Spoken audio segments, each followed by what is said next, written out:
অন্যতম ৰাজকুমাৰক আমাৰ ফালৰ পৰা আন্তৰিক অভিনন্দন জ্ঞাপন কৰিছোঁ। প্ৰতিবন্ধী সমাজখনৰ কাৰণে এয়া এটা গৌৰৱৰ বিষয় যে এগৰাকী প্ৰতিবন্ধী ব্যক্তি হৈ আন্তঃৰাষ্ট্ৰীয় পৰ্যায়ত জিলিকি উঠিছে, যাৰ কথা ইতিমধ্যে মই খবৰ পোৱা মতে ভাৰতবৰ্ষৰ মাননীয় প্ৰধানমন্ত্ৰীয়েও মন কী বাতত তেখেতৰ কথা কৈছিলে।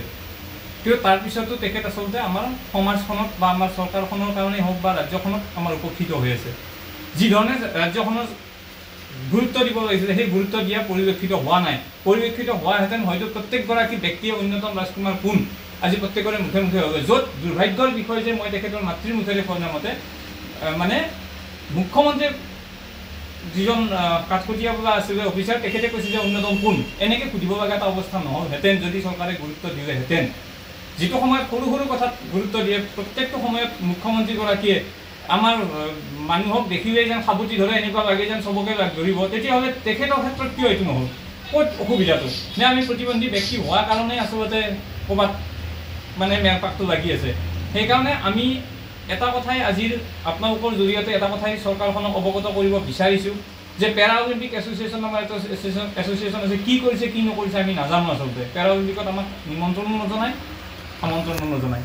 দ্বিতীয় কথাটো হৈছে যে যিহেতুকে ৰাষ্ট্ৰীয় বা আন্তঃৰাষ্ট্ৰীয় পৰ্যায়ত খেলিলে চৰকাৰীভাৱে এটা সংস্থাপনৰ ব্যৱস্থা কৰে সাধাৰণ মানুহক, আমাৰ প্ৰতিবন্ধী ব্যক্তিৰ ক্ষেত্ৰত কি কৰিছে? আজিতো আন্তঃৰাষ্ট্ৰীয় পৰ্যায়ত যিহেতু জিলিকি উঠিছে, যদি প্ৰধানমন্ত্ৰীৰ মুখত অন্যতম ৰাজকুমাৰৰ কথাটো ওলাই পৰিছে, তেতিয়াহ'লে তেখেতক শীঘ্ৰে তেখেতৰ যিটো প্ৰাপ্য যোগ্য, সাধাৰণতে আমি দেখিছোঁ যে DSP পদত দিয়ে, আমাৰ DSP দিব নোৱাৰে, যিটো পদত দিয়ে শীঘ্ৰে তেখেতৰ নিযুক্তিৰ ব্যৱস্থাটো কৰিব লাগে আৰু যোগ্য যথাযথ সন্মান তেখেতক দিব লাগে।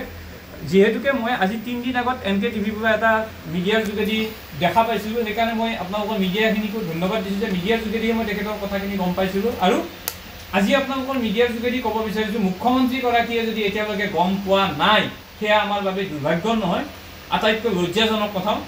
এতিয়াই গম পাওক আৰু শীঘ্ৰে অন্য কথাবিলাকত যিধৰণে তাৎক্ষণিকভাৱে ব্যৱস্থা গ্ৰহণ কৰে, সেইধৰণে আমাৰ ক্ষেত্ৰতো আমাৰতো অন্য সা সুবিধাৰ পৰাতো বঞ্চিত কৰিয়ে আছে। গতিকে এই অন্তত ৰাষ্ট্ৰীয় পৰ্যায়ত জিলিকি উঠা ব্যক্তিকেইজনৰ ক্ষেত্ৰত যাতে অন্যায় বা অবিচাৰ নকৰি শীঘ্ৰে যিখিনি প্ৰাপ্য তাক দিয়াৰ ব্যৱস্থা কৰে, অন্যথা প্ৰতিবন্ধী সুৰক্ষা সংস্থা অসমে সদায় অন্যতম ৰাজকুমাৰৰ কাষত থিয় দিব আৰু প্ৰাপ্যখিনি আজৰি আনিব।